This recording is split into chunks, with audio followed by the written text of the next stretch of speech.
Hey guys, welcome back to another Thursday Q&A. And my dad decided to jump on a plane and go skiing in Utah, so I got Lucky guy. a special guest, Tab Jackson. And if you don't know Tab or you haven't seen Tab, Tab is the ultimate on-target living ambassador. He's our health and performance coach, executive health and performance coach. So we're gonna have a fun little conversation today on many topics, some questions we get, some questions we got. And if you have any questions while you're watching live, I have a computer here. I'll answer those as I see them. So welcome, Tab. Thanks for joining us. You bet, Matt. I wanted to start with a conversation we were just having around calories and how some of your clients, some of my clients, the entire world has got calories in a weird bucket in their mind. They think, I should avoid them. I need to minimize them. What kind? What are you seeing around calories right now? So, I mean, what does that mean in terms of avoiding or minimizing? I'm not clear. Yeah, so people right now in their diets are saying, I need to eat this many calories or this type of calories. You've been doing this at 72 years old for a long time.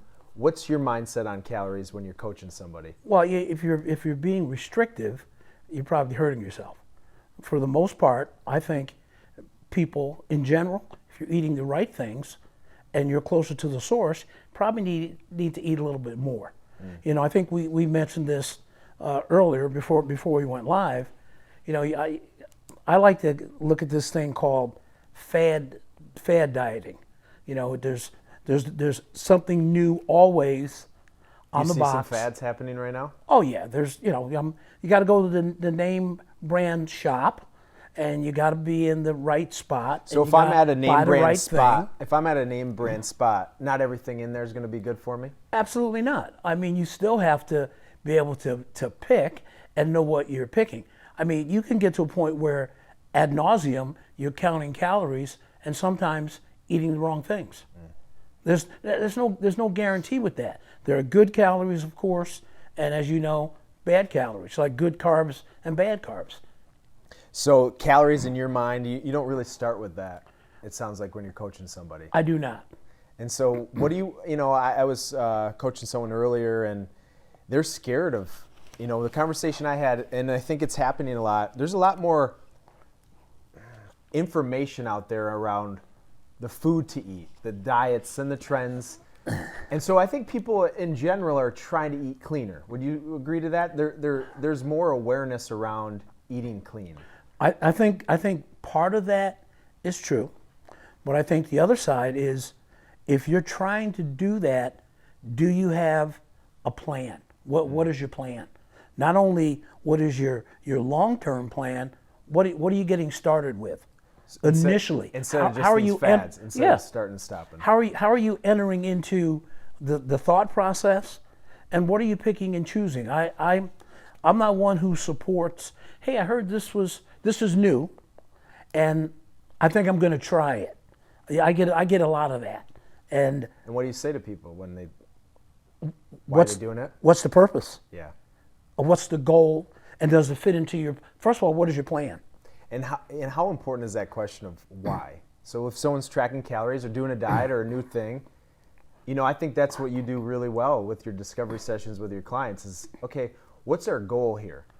And what are you trying to accomplish, but why? Well, it's kind of like going, maybe we're drifting a little bit, but it's kind of like going into to a gym the first time. What are we trying to do? Do you have a reason why you're going in there? Other than, I think I'm going to go work out today. Well, all right, good. What are you going to do?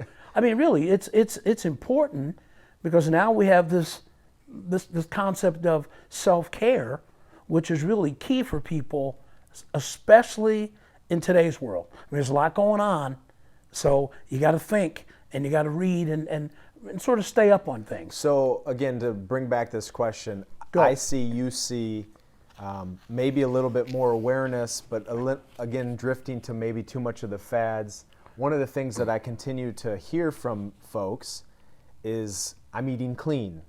One of the things that I see in that, one of the missing gaps, is then we miss things. So let's push that back. What does that mean? if you were say to me, What does it mean to eat clean? yeah, because I would ask the question, explain to me, or next time you have a meal, take a picture. I think And what it means, if I were to Yeah. generally speaking, I think it means that I'm eating my macronutrients cleanly. Oh. I'm going to have a lean piece of meat. I'm going to have broccoli. I'm going to have this. And so macronutrients, I think, the fact that we even have to know what a macronutrient is somewhat too complicated. But there's so much information out there. I think what we're missing is the micronutrients in our food system. I think the micronutrients in our diet. So what happened to simply eating closer to the source? Well, that's what where'd that go? And so that's what I'm getting at. I think one of the pieces that people are missing is they're getting too restricted, which then reduces calories, which then on the flip side of that, they're moving far from the source because they're trying to manipulate to get to that number. Versus when you have a meal, you're going to say, well, I need this, and it goes with this, and now I have a well-balanced meal. It's all closer to the source. So further away from the source gets you closer to processed, gets you closer to inflammation. That kind of all goes together, which is, in my view, not really good. Yeah, and I think that's one of our simplest principles we teach, and I think you do it better than most. Talking about real talk with Tab. I mean, you tell people straightforward what it is, why are you doing it? Why are you doing that? Why are you doing this? And what are we trying to accomplish? Well, I'm also trying to learn. So part of teaching, especially up here, in our group, is not only to kind of work on lifestyle and changes, but to learn from people why you're doing certain things and to teach them perhaps why other things are better for their particular lifestyle. This is not one size fits all. You got to learn about them. That's exactly right. Yeah. That's exactly right. So that's a big question I get. What do you think about my diet? Everyone wants us to read their food logs, and Sure. one of the things I continue to see, and Sure. I think you see it as well, is that as we start to manipulate, whether that's trying to force it to be clean or trying to fad diet, it starts to restrict, and restriction creates deficiencies. Would you agree? We're seeing more deficiencies than ever before. Well, yeah, and as part of that, when you have people who restrict because, quote unquote, they think it's the right thing to do, I think what comes into play is they start buying things that are expensive. No, more expensive than they need to be. right. Making right. it too complicated. I mean, bananas are not that expensive. Right. Healthy food, healthy carb. Pretty simple. But some supplement in a bottle that has all this cool packaging and it's in the middle of the grocery store. Yeah, and you can't really understand most of the words right. That are on the label. I don't get it. And you're trying to educate people. Okay, let's start with the basics first before we need to go to something more sophisticated. Well, I'm kind of old school, new school, a mixture of the two. I mean, a potato is not going to hurt you. Yeah. A sweet potato not going to hurt you. So I wanted to have a little fun. So I pulled, as we're talking about, restrictions and deficiencies. This is an energy drink, and I don't think In that little bottle there? I don't think you've consumed a lot of these in your lifetime. I've never had one of those. I don't think I have either, but they're being consumed. And so as we think about energy or deficiencies or people not having the health that they want, this has 20,000% of your daily dosage of B12. And it's got another 2,353% of B6 with 200 grams of caffeine. Here's my point. Does 20,000% of anything seem like it's a good amount to put in your body? No. And so when we think of deficiencies, and you've already hit it on the head, but I wanted to have this discussion, is it about putting it in the body, or does it come back to what's being absorbed? When you're working with people, how do you educate them on that? Well, you're wasting your time, and you mentioned energy, if what you're using isn't being used appropriately and absorbed. I mean, you have energy stores and you have fat stores. Where do you want stuff to go? That's pretty simple. And so when we think of B12 or B6, you talked about the source. Right. it's not going to come this way. And if it does come this way, it's not going to be the best way for the body to break it down, to absorb and metabolize and put into the system. So when we think of B12, I did a little bit of just making sure that I'm exactly where the foods you can get B12. You can get it from fish, you can get it from meat, you can get it from eggs. It doesn't come in a lot of plants, but it does come in one of our favorite superfoods, Chlorella. Chlorella. And when you think of B12, it's going to be better absorbed through food. And you don't need an abundance of it. But a lot of people are getting shots, B12 shots. B12 shots. B6 shots, because their energy is low. And so what I want you to answer is, it all comes back to the cell. And we having this discussion earlier. Why do we get so complicated to try to think, well, the body operates at the cell, and it needs some basic needs? So there are trillions of cells, right? And pretty much everything and all of it starts at the cellular level. Sure. So the key is to, and I think fairly simple, healthy cells, healthy cell walls. We talk about absorption. You have to have foods that can penetrate and do the things they're supposed to do. You can't have all these blocks, all these hard acidic kinds of foods that don't penetrate the cell wall Or make it stiff and rigid. and make it stiff and rigid. And you're talking about taking a shot. well, you're talking about energy. This is a little piece of this discussion about energy. Yeah.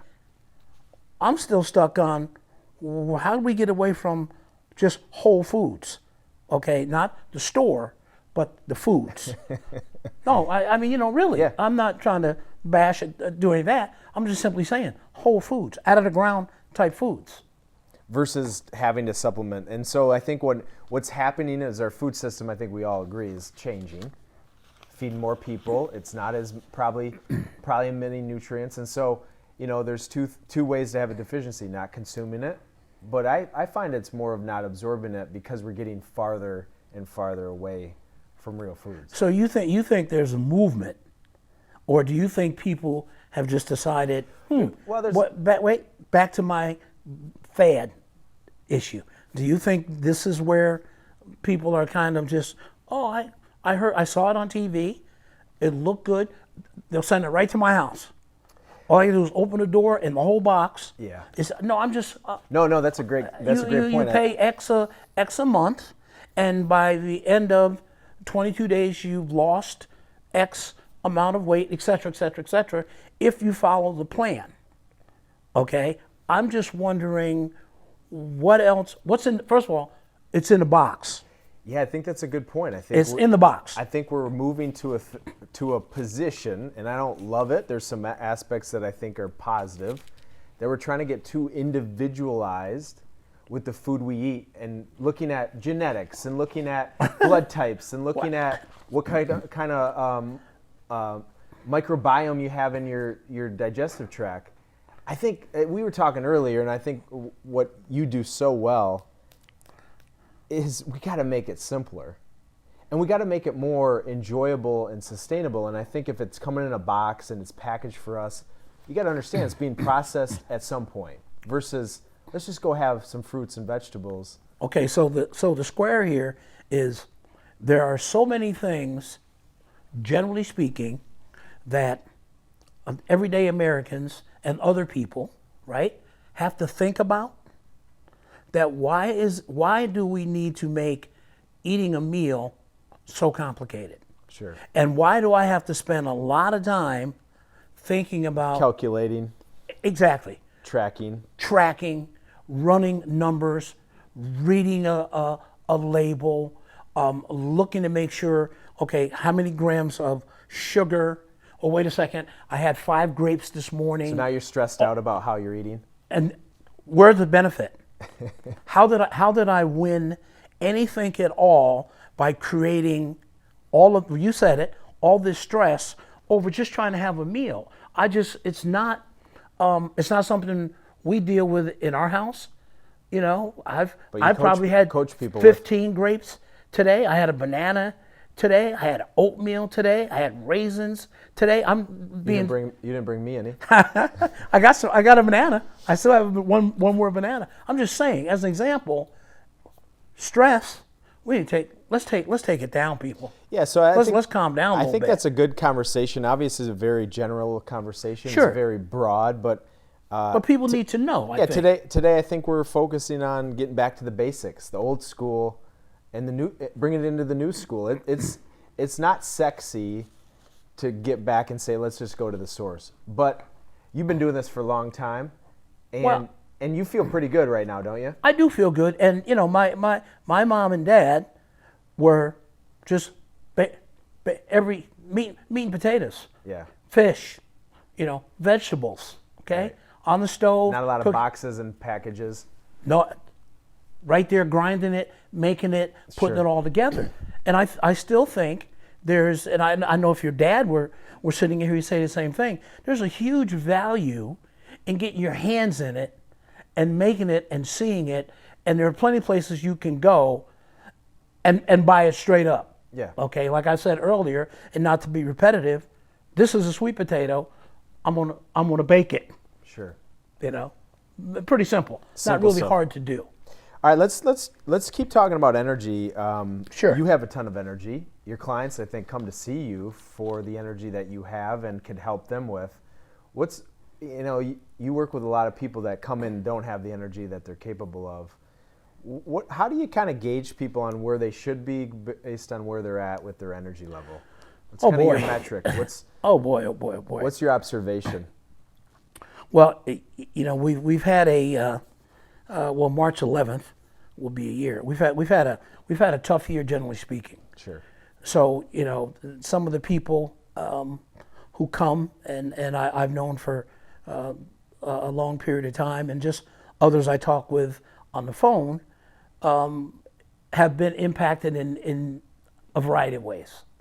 But that being held as a constant, I think the one thing that drifts with people and they don't really pay attention to is general movement.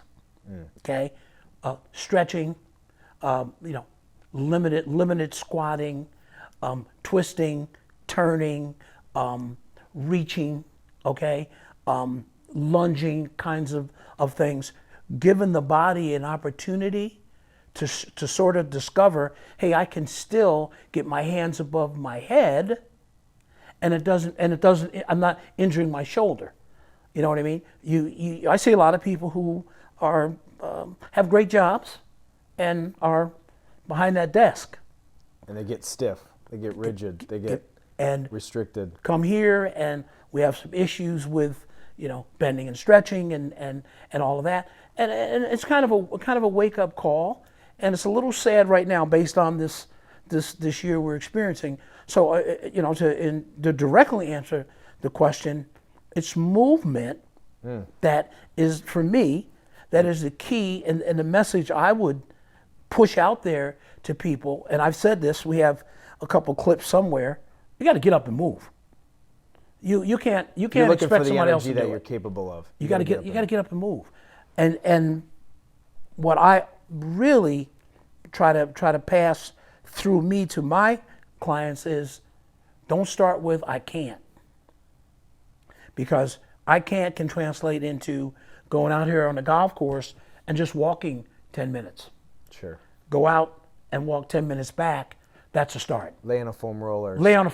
Yeah, just maybe get on a treadmill, get on an elliptical. Easy. Wall push-ups. We've always said here, one step at a time. Yeah. And it still holds. So you find as you're looking the challenges we've had for the last year, movement is a powerful energy producer. It's a mind clearer. It washes our brain. You're so passionate about movement. It's the start. Yeah. And when we go from, getting people to move, then we start talking about some dynamic stuff, start working on some posture, start working on alignment, start looking at how well their feet are working. I mean, from the ground up. We'll go from the feet all the way to the tips of the shoulders and below the ears. Make sure everything's functioning.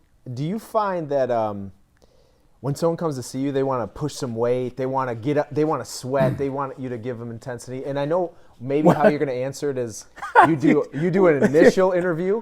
You know, the discovery session. Hey, if you're watching right now and you want to get in on Tab's schedule, it's not quite that simple. He's going to interview you to make sure it's the right fit. But don't you think people come in and say, he's going to probably work me out or he's going to push me. And the next thing you know, you show them a couple stretches and get them in space. Yeah. And they realize, well, wait, I shouldn't even put weights on this movement because I can't do it without. A lot. This has happened quite a bit. And Jody Ball's on. He says to say hi. Oh, hi, Jody. This happens quite a bit. People come here and discover what they want to do, we don't do in the order they want to do it. It's not. In some cases, it's a discipline. Is that a challenge sometimes? Oh, it is. Yeah. It is because the progression you're trying to take them through. Maybe they want step 3 and they haven't even done step 1. I'm not even really looking at the 60-pound dumbbells for some people. You're not going to get there. If we want to do it the right way. For a year, 2 years, I don't know, but I don't know if you can stand on one foot. Sure. You know, with a band. You know.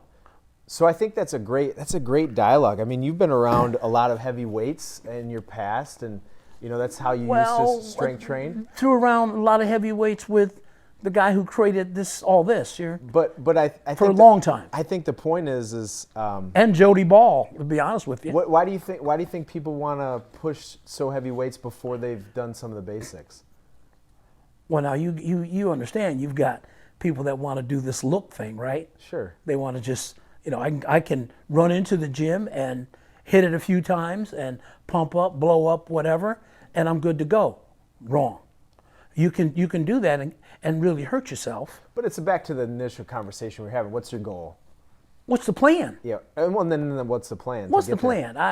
This is kind of simple stuff, I think.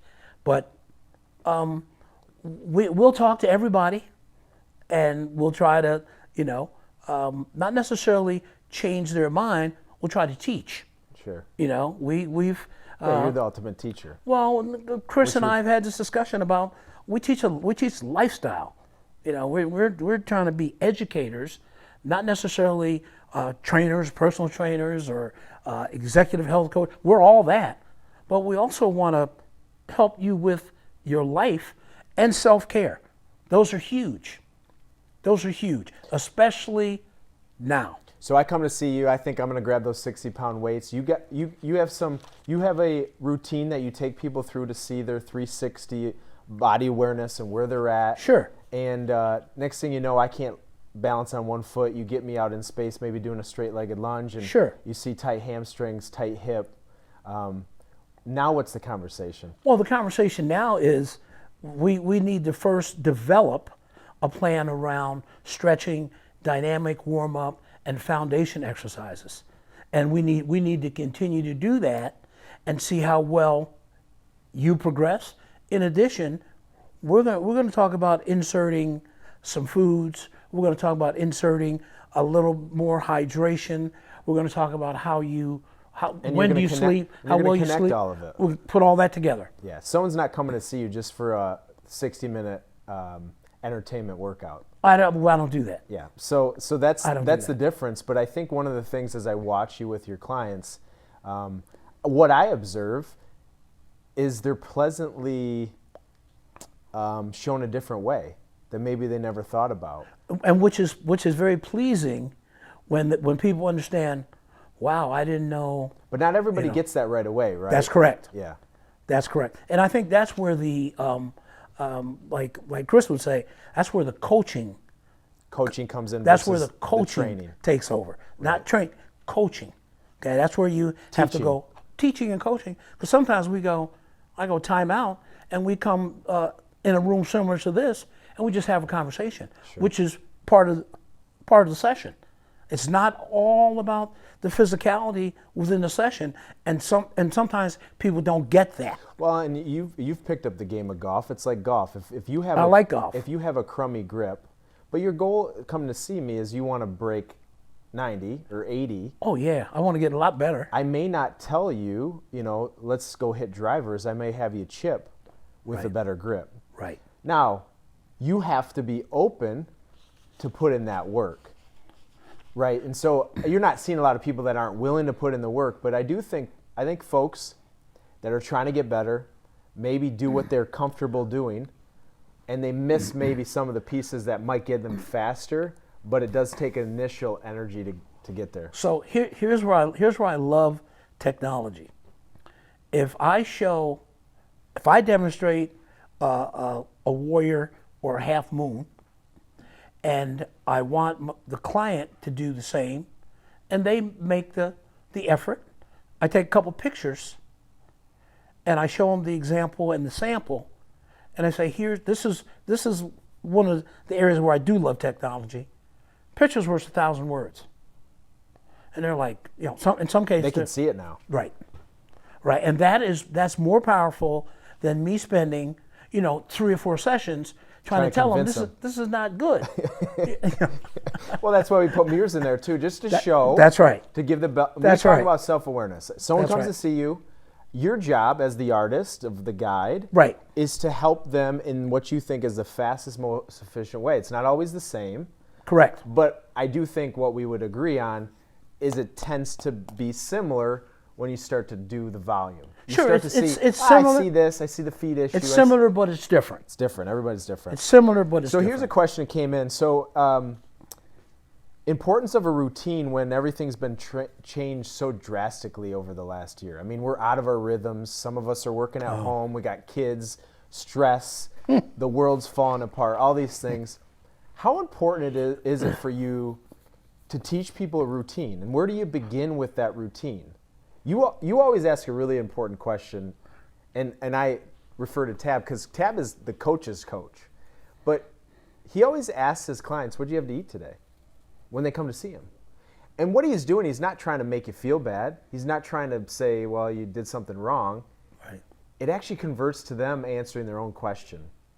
And so how do you teach people to get in a routine, and how important is it, especially in a time like today? So just a little bit of pushback. That question was, how do you get into, how important is a routine when everything around us has been turned up on its head? well, I think we have to ground ourselves, okay, and not be.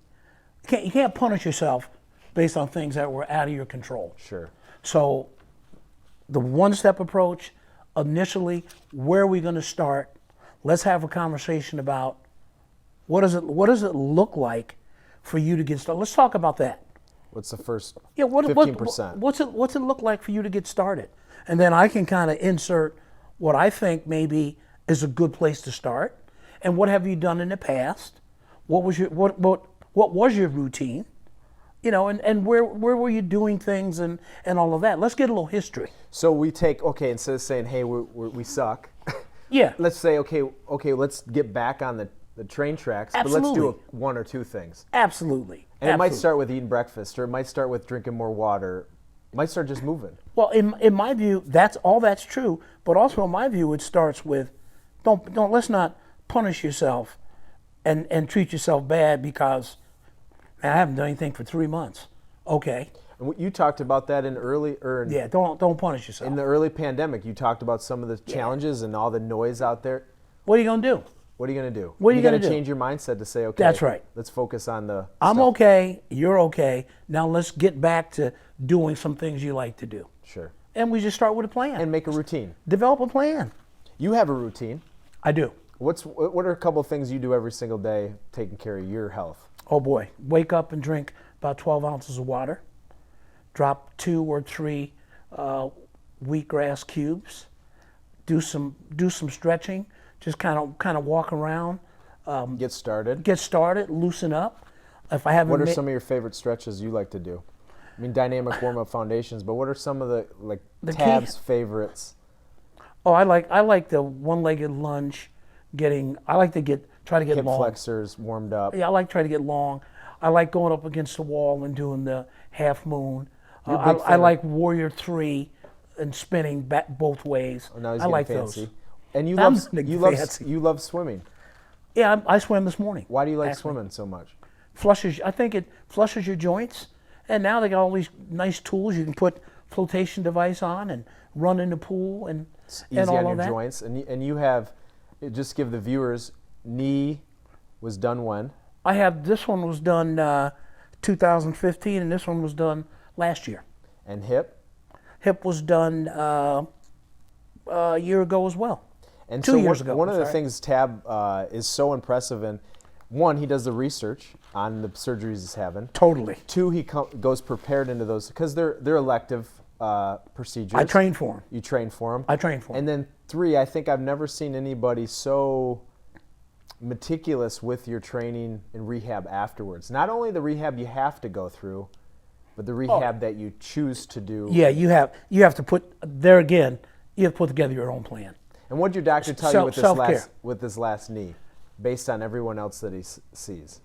I don't. He said I'll call you in a year, but you're Good shape. perfect. Back to it's 90, all perfectly straight. The whole works. And I saw the X-rays, four pics each way. So he didn't have to tell me. I seen it. So again, thanks for joining us today. We got a couple more questions to wrap up our time, but I got Coach Tab in for a special guest as my dad decides to go. He go was skiing. Yeah. Nice guy. But Patrick is asking, what are a couple stretches for an over-the-hill softball player? Tab still coaches high-level 50 and over softball. Yeah, major on the major level, major division team. So what are a couple stretches you teach your guys or do yourself? Well, I think one of the keys for Patrick, in terms of stretching, softball player, etc., is to be able to comfortably put your hands above your head, fall forward, and have your fingertips underneath the front toes of your shoes. And when people are a foot away from that, what's a progression to kind of? Well, you have to be able to then stand forward a little bit and take it back so that your hands go a little bit behind your head and then fall extension and fall forward again. So just get into that extension because we're getting so much flexion. Yeah, and you want to eliminate that. And then the other would be obviously just to be able to spin and rotate your hips both directions. So just like an arm swing. Yeah, arm swing. So you're going to swing with your arms, but you also in hitting. So maybe you're we'll going to put move your hips. Maybe we'll put a video together of the best ways to warm up for a softball game. We can do that. That'd be easy. A couple, 3 or 4 things. So I'm going to wrap up with the last question here, and again, thanks for joining us on our Thursday 1 o'clock Q&A, and we do these every Thursday, and we're going to start doing them on Facebook. It's just easier for the viewers and for us. But when we think about energy, we talked about it a little bit. We have a webinar coming up on March 25th, all about energy. How important is energy to you?